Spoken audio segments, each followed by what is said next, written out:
Halo, selamat datang di Air Channel. Kali ini kita akan melanjutkan drama Korea yang berjudul Crash Course in Romance. Di episode sebelumnya, Hae dibikin kesal oleh kelakuan ibunya sendiri, yang malah menambah beban Hae-sun. Dan di pesta kepulangannya, Hae membuat terkejut semua orang dengan memutuskan ikut dengan ibu kandungnya ke Jepang, tanpa alasan yang jelas. So, di episode yang terakhir ini, apakah Hae akan benar-benar meninggalkan Hae-sun yang dari kecil telah merawatnya? Dan bagaimana sikap Hae-sun sendiri?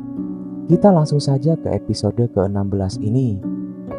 Mendengar keputusan dari Hae, Hae-sun hanya terdiam. Dia melirik ke arah Hae-ja dan Hae-ja sendiri hanya memberi kode kepada Hae-sun bahwa dia juga tidak tahu dengan keputusan anaknya itu.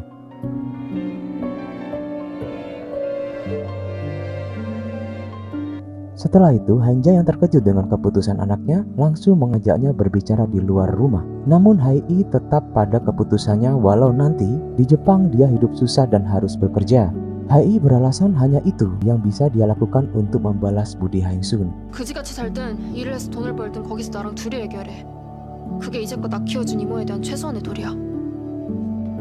Setelah pesta itu, Jae-woo terus saja mengoceh di sebelah Hae-sun. Namun Hae-sun hanya bisa diam.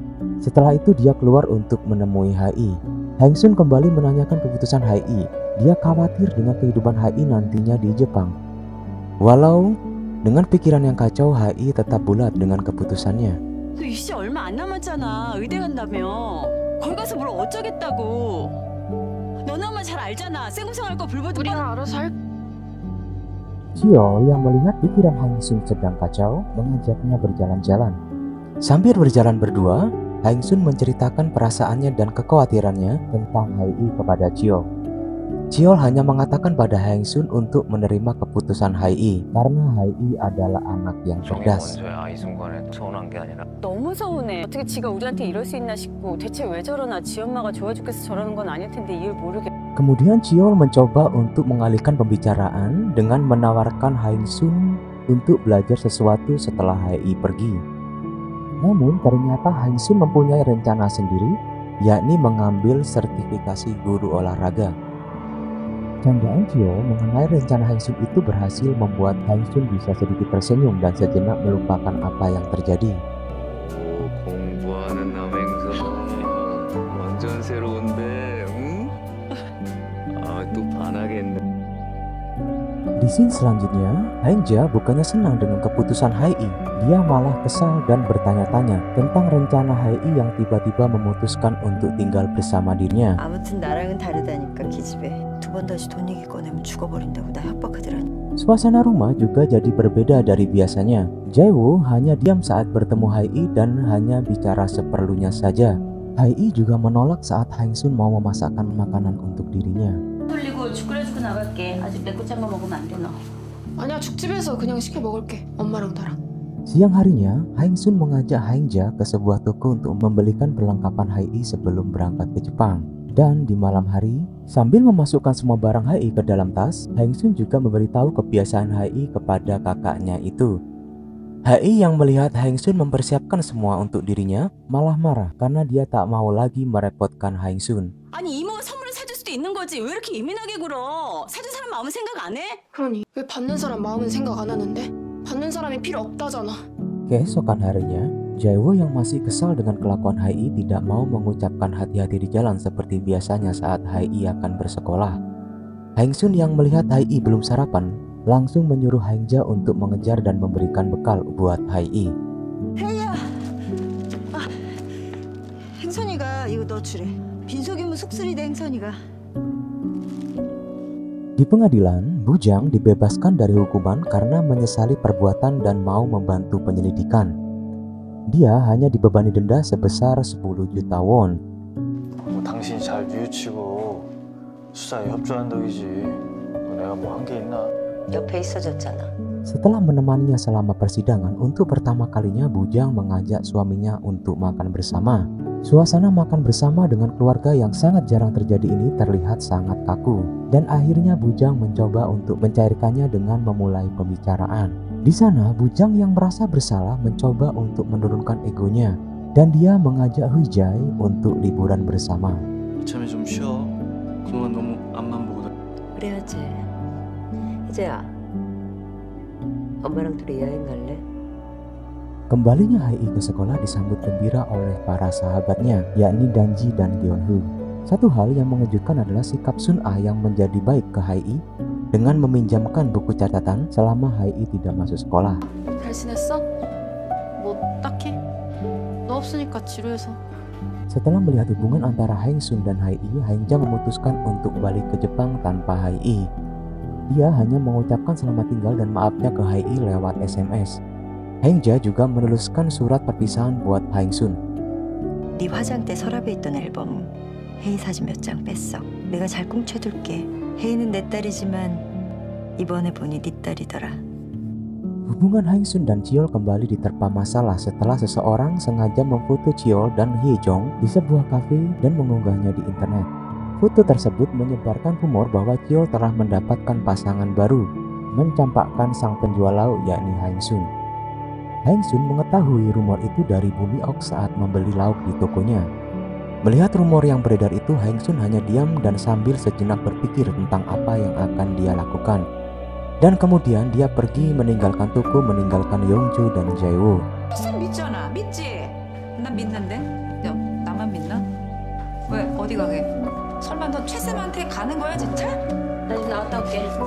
Di kantornya, Cheol juga dibuat pusing setelah mendengar berita itu. Apalagi ponsel Hang Sun tidak aktif saat dia mencoba menghubunginya. Hyewon yang kini menjadi asistennya menyarankan Cheol untuk segera melamar Hang Sun agar rumor buruk ini dapat diredam. Walau sebenarnya Cheol ingin melamarnya setelah ujian masuk universitas, namun akhirnya Cheol mengajak Hyewon ke sebuah toko permata untuk membantu dirinya memilihkan cincin tunangan buat Hang Sun. 비상 상황이잖아요. 일단 급한 불부터 꺼야 되는데 저는 이 방법이 유일하다고 봅니다. Setelah membelikan cincin tunangan buat Hang Sun, Cheol menunggunya di toko karena semenjak pergi Hang Sun belum juga kembali. Cheol pun sempat membicarakan rumor itu bersama Yongju, Jae-woo dan Hai, namun malah membuatnya semakin merasa bersalah. Kedatangan Hang Sun membuat Yongju, Hai dan Jae-woo satu persatu pergi dari toko untuk membiarkan Cheol dan Hang Sun berbicara berdua. 저기 나 먼저 올라갈게. 공부할 게 좀 많아. 그래? 나 편의점 좀 갔다 올게. 참. 배우야, 너도 편의점 간다며. Ya, walaupun mereka tidak benar-benar pergi dan mengintip dari luar toko, Cheol membuka pembicaraan mereka dengan menjelaskan situasi yang terjadi saat dia bertemu dengan Hye Jong di kafe saat itu. 그 진짜 우연히 만난 거예요. 그 정준이랑 있는데 아니 너무 쿨하게 커피 한잔 하자고. Tapi Hang Sun langsung memotong pembicaraan Cheol untuk melamarnya dan menunjukkan cincin lamaran yang dia beli kepada Cheol. Cheol yang sedikit terkejut dengan perkataan Hang Sun juga mengeluarkan cincin yang dia beli. Dan suasana saling melamar pun terjadi. Setelah itu Hang Sun berjanji untuk menikahi Cheol setelah lulus ujian sertifikasi guru olahraga. 이게 아닌데. 아니라뇨? 거절하는 거야 지금? 아니 그게 아니라 내가 먼저 하려고 그랬는데. Melihat itu, Hai, Yongju dan Jae-woo turut bergembira dan kembali masuk ke dalam toko. Waktu berjalan dengan cepat menuju ujian masuk ke universitas. Hai yang sedang mengikuti ujian itu membuat Hang Sun cemas saat menunggu berita dari Hai. Lalu Hang Sun memutuskan untuk pergi dari toko dan menjemput Hai di universitas. Momen itu mengingatkan kembali Hang Sun saat Hai masih kecil.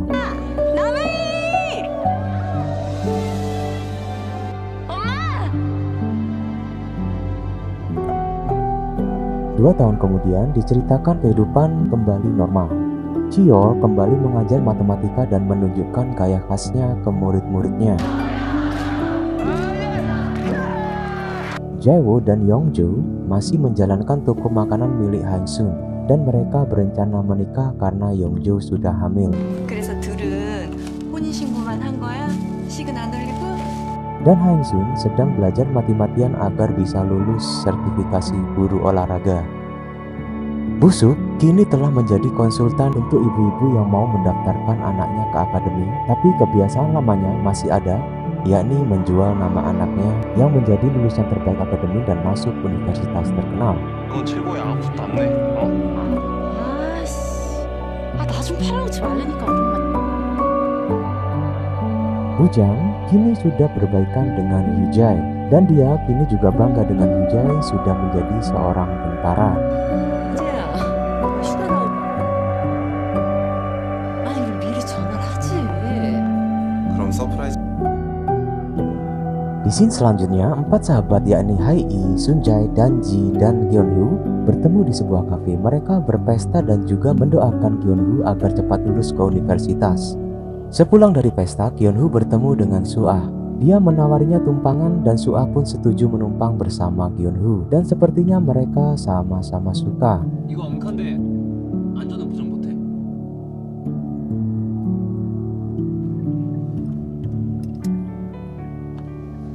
Di saat yang sama, Sunjae pun sedang berjalan bersama Hae-i. Sunjae terus menunggu jawaban atas perasaan yang pernah disampaikan dulu saat di rumah sakit.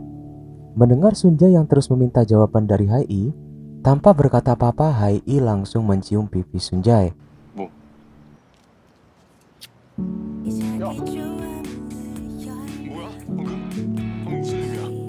그럼 누구게? Di tempat lainnya, Cheol menjemput Hae-sun di tempat belajarnya.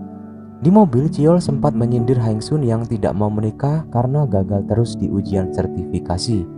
Namun lirikan maut dari Hae-sun membuat Cheol langsung terdiam. 이게 합격 안 할 수가 없어. 지난번에도 똑같이 얘기한 것 같은데.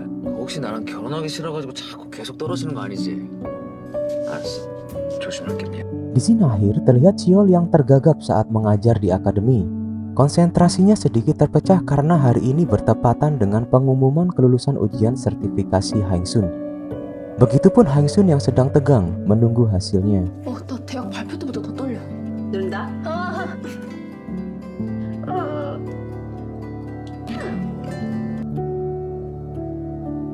Tepat di jam pengumuman ujian, Cheol segera menyelesaikan kelasnya dan langsung menelepon Hae-sun untuk mencari tahu hasilnya. Begitu mendengar Hae-sun lolos, dia sangat senang dan merayakan bersama murid-muridnya.